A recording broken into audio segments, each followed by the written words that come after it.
প্রেত আত্মা এখানে সত্যি ঘটনা শোনানো।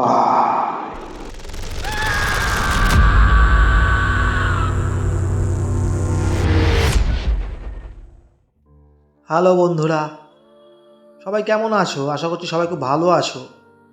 আমি আছি বাবা তোমাদের সাথে। আজকেও চলে এলাম আমার নিজের সাথে ঘটে যাওয়া এই রিসেন্ট সত্যি একটা ভৌতিক ঘটনা নিয়ে। এই ঘটনাটা একটু ছোট, তবে ঘটনাটা কিন্তু খুব মজার রয়েছে বন্ধুরা। তোমরা অবশ্যই কানে হেডফোনটা লাগিয়ে নাও, চুপটি করে বসে পড়ো। আমি তাহলে বন্ধুরা একদম সরাসরি ঘটনায় চলে যাচ্ছি।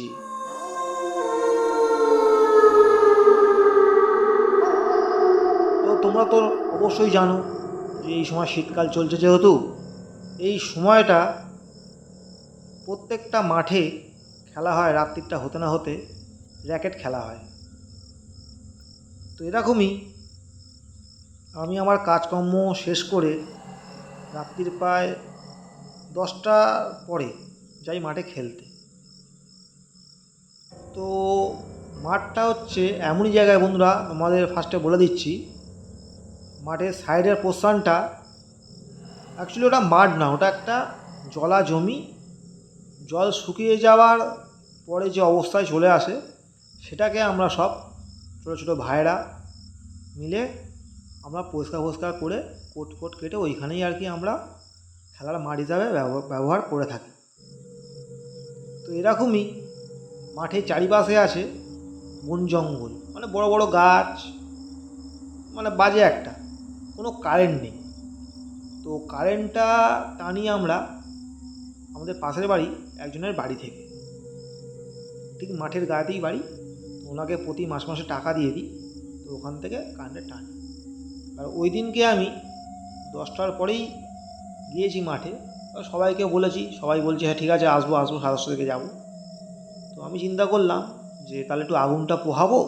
মাঠেতে একটা মাচা করা ছিল, সেই মাচার উপরে গিয়ে আমি চিন্তা করলাম যে মাঠে যতক্ষণ না কেউ আসুক তাহলে আমি সেই মাচায় গিয়ে বসবো আর একটু আগুন পোহাবো আর একটু ফোন নিয়ে ঘাঁট, এই চিন্তাভাবনা করলাম। করে গ্রুপে একটা এসএমএস পাঠালাম যে ভাই আমি মাঠে ঢুকে গেছি, তোরা সব চলে আয়। তো যেমন ভাবনা ঠিক তেমনই কাজ। আমি চলে গেলাম টুকটুক করে হেঁটে হেঁটে মাঠে। কিন্তু মাঠে ঢোকার রাস্তাটা খুবই নিচু। তো মাঠে যখন ঢুকছি তখন জানি না কেন গাটা অটোমেটিক ছমছম করে উঠল। মানে আশেপাশে কেউ নেই, কোনো বাড়িঘরদরও নেই তেমন, ওই একটি মাত্র বাড়ি রয়েছে যেখান থেকে আমি কারেন্টটা টানি। মাঠ বলতে ওই তো বলেছিলাম যেমন তেমনই। তো বড্ড নিরিবিলি, আর সব তো দরজা জানলা বন্ধ করে রেখেছে ঠান্ডার জন্য। আর বুঝতেই পারছো এই 4-5 দিন আগেকার কথা বলছি, মানে ঠান্ডাটা কেমন জাঁকিয়ে পড়েছিল। তো আমি লাইটার নিয়ে তো ভুলে গেছিলাম। তো আগুনটা তাহলে কী করে জ্বালাবো, আমি চিন্তা করলাম যে থাক আমার কাছে লাইটার নিয়ে তো কী হয়েছে, আরও সব বন্ধুরা আসবে, তাদের কাছে তো নিশ্চয়ই থাকবে, তাহলে আগুনটা জ্বালাবো। তো বাড়ি থেকে কিছু পেপার নিয়ে গেলাম, প্লাস্টিক পেপার ছেঁড়া কিছু নিয়ে গিয়ে ওগুলো রাখলাম যেখানটা আগুনটা পোহাই, সেইখানটায় ফেলে দিলাম। মাঠে দিয়ে আমি নেমে গেছি, নেমে গিয়ে এবার মাচাতে গিয়ে বসেছি, মাঠের দিকে মুখ করে মাচায় গিয়ে বসেছি।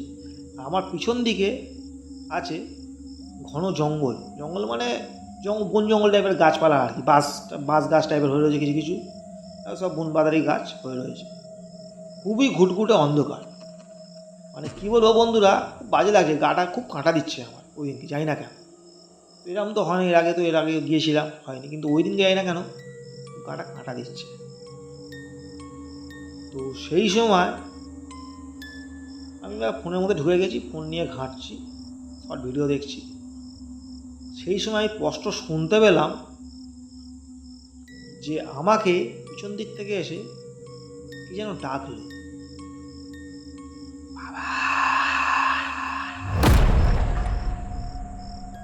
আমি তো শুনে রীতিমতো স্পষ্ট আমার নাম ধরে ডাকলো। এবার আমাকে যেই ডেকেছে আমি সঙ্গে সঙ্গে পিছন ঘুরে তাকিয়েছি। দেখছি কেউ তো কোথাও নেই, তাহলে আমাকে ডাকলো কে? এই নয় যে আমি ফোনের মধ্যে ঢুকে রয়েছি, কিন্তু বন্ধুরা একবারই ডেকেছে আমাকে, আর একটা ডাকেই আমি সঙ্গে সঙ্গে পিছনে ঘুরে তাকিয়েছি। সেইটা দেখে মানে এতটাই ভয় পেয়ে গেছি যে পিছন দিকে তো কেউ তো নেই। তারপরে চিন্তা করছি এটা কি কেউ আমার সাথে মজা করছে। সঙ্গে সঙ্গে ফোনের লাইট মেরে এখানে ওখানে দেখলাম যে কোনো বন্ধু যদি লুকিয়ে যদি থাকে, দেখলাম কেউ কিন্তু কোথাও নেই। সঙ্গে সঙ্গে আমি এবার আমার বন্ধুটাকে ফোন করেছি, যে সবথেকে বেশি ইয়াকে একটা মারে আমার সাথে, আমার হচ্ছে অসুখ, ওকে ফোন করেছি। সে ফোন রিং হলো, ফার্স্ট টাইম ফোনটা ধরলো না। ধরে এবার আমি চিন্তা করলাম যে মাঠ থেকে বেরিয়ে যাব। ঠিক বেরিয়ে যাওয়ার পথেতেই আমি যে ঢিবিটায় উঠতে গেলাম, উঠতে গিয়ে মুখ থুবড়ে পড়ে গেলাম ওখানটায়। তাড়াতাড়ি উঠতে গিয়ে মুখ থুবড়ে পড়ে গেছি, খুব জোরে লেগেছে, আমার হাতটা একটু কেটে গিয়েছে, খুব জোরে লেগেছে। তো আমি যেন মনে হচ্ছে যেন আমাকে কেন মাঠেতে আটকে রেখে দিয়েছে, আমি যেতে পারছি না। এটা আমার পুরোটাই মনের ভুল, এটা আমি হয়তো এখন হয়তো মনে করছি, কিন্তু ওই দিনকের কথা বলছি, যেটা 3-4 দিন আগে যেটা হয়েছে, সেদিনকে স্পষ্ট যেন মনে হলো আমাকে যেন কেউ আটকে রেখে দিয়েছে মাঠের মধ্যে, কেউ যেতে পারছি না। সঙ্গে সঙ্গে আমার ফোনটা বেজে উঠেছে, দেখি কল ব্যাক করেছে অশোক। আমি ফোনটা ধরে বলছি, এবার পায়েতে যেন এমনভাবে জড়িয়ে গেছে, শিকড় ফিকড়গুলো কী হয় জড়িয়ে গেছে, জঞ্জাল ঠিক টাইপের ছিল, জড়িয়ে গেছে। তো আমি সঙ্গে সঙ্গে ফোনটা ধরে বলছি যে ভাই আমাকে ভাই বাঁচা, ভাই এই মাঠেতে ভাই আমাকে আটকে দিয়েছে, বাঁচা ভাই বাঁচা। তো ও শুনে বলছে, কি বলছিস ভাই, তুই কি কোথায় আছিস, কোন মাঠে আছিস? আমি বলছি ভাই আমাকে এই মাঠে, যে মাঠে খেলি সেই মাঠে তাড়াতাড়ি আয়, কোথায় আছিস, আমাকে বাঁচা। বলে ও তখন আশেপাশেই ছিল, ছুটিটা আসছিল। সেই দেখে ছুটিটা এসে আমাকে ধরে তুলে চারিদিকে টর্চ ফচ মারলাম, কিন্তু আশ্চর্যকর ব্যাপার হচ্ছে এটাই, কোথাও কিন্তু কোনো শিকড় টিকড় কিছুই কিন্তু তখন দেখতে পেলাম না।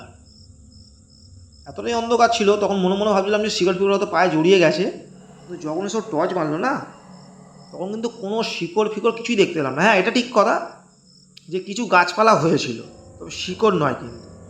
কিন্তু আমি স্পষ্ট জানি যে আমার পাটাকে ধরে রেখে দিয়েছিল, এটা আমি বুঝতে পারছি, ফিল করতে পারছিলাম। তো আমি সঙ্গে সঙ্গে ওখান থেকে উঠে রাস্তার উপর উঠে গেছি। তো বললো, আমি এবার পুরো ঘটনাটা অশোককে বললাম, ভাই জানিস এইগুলো হয়েছে। তো যে হস বানিয়ে দিই বলছিস, হয় নাই, কখনো হয় নাই।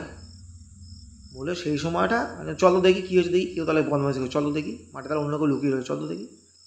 বলে আমি আরও মাঠে গেলাম, এমনকি ওখানটায় আগুনটাও জ্বালালাম, কলকাতা দেশলাই ছিল একটা ছেলে, আগুনটা জ্বালালাম, জ্বালিয়ে কোথায় এখানে, কোথায় কে, ভূত ফেত কোথায়, কী আছে কোথায়, আগুনটা জ্বালিয়ে এবার ওই জঙ্গল যেতে গেছে, সঙ্গে সঙ্গে ও খুব চিৎকার করে উঠলো, খুব একটা বিচ্ছি চিৎকার করে উঠলো। কি না, আমি এপারে ছিলাম, ও মাছের পিছন দিয়ে চলে গেছিলো দেখতে, কি নাকি ওকে ধাক্কা মেরে ফেলে দিয়েছে। বলছি, আমি ছুটিতে গেলাম, ভাই কী হয়েছে?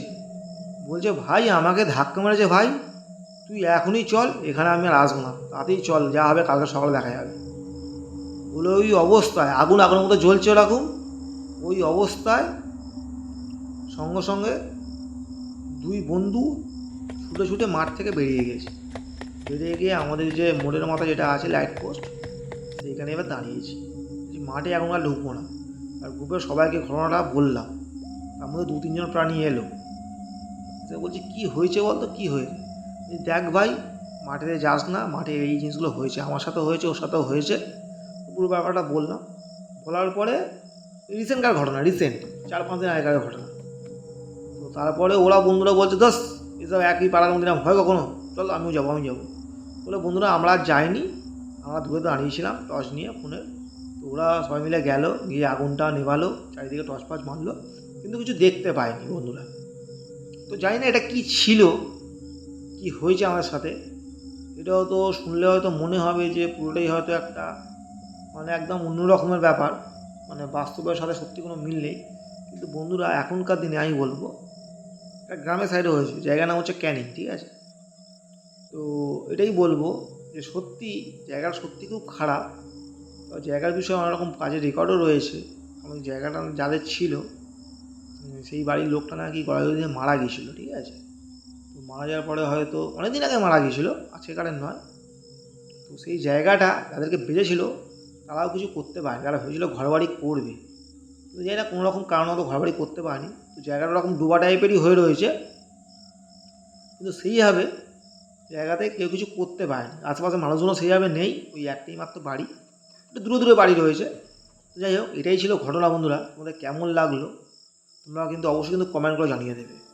আর তোমাদের কাছে যদি এরকম ধরনের যে রকমই ভূতের যদি কোনো রকম ঘটনা থাকে, ছোট হোক বড় হোক যেমন হোক, তো আমার হোয়াটসঅ্যাপ নাম্বার দেওয়া রয়েছে, সেইখানে তোমরা পাঠিয়ে দিতে পারো। আমার ইমেল আইডি দেওয়া রয়েছে, সব দেওয়া রয়েছে, দেখতেই পাচ্ছ। তোমরা অবশ্যই পাঠিয়ে দিতে পারো। তো বন্ধুরা, আজকের ঘটনাটা তোমাদের কেমন লাগলো তোমরা কিন্তু কমেন্ট করতে ভুলবে না। তোমাদের ভালো কমেন্ট এবং খারাপ কমেন্ট, সমস্ত রকম কমেন্ট আমার কাছে খুবই দামি। তো অবশ্যই তোমরা সাপোর্ট করে এইভাবে পাশে থেকো বন্ধুরা। তো সবাই খুব ভালো থেকো এবং সুস্থ থেকো।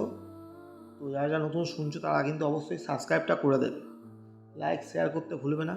বেশি বেশি করে সবার মাঝে ছড়িয়ে দাও এই প্রেত আত্মা ছোট্ট পরিবার, যাতে করে একটু একটু করে বড় হতে পারে। তোমাদের সাপোর্টটা কিন্তু খুবই দরকার। তো বন্ধুরা, আজকের মতো টাটা এবং গুড নাইট। সবাই খুব ভালো থেকো।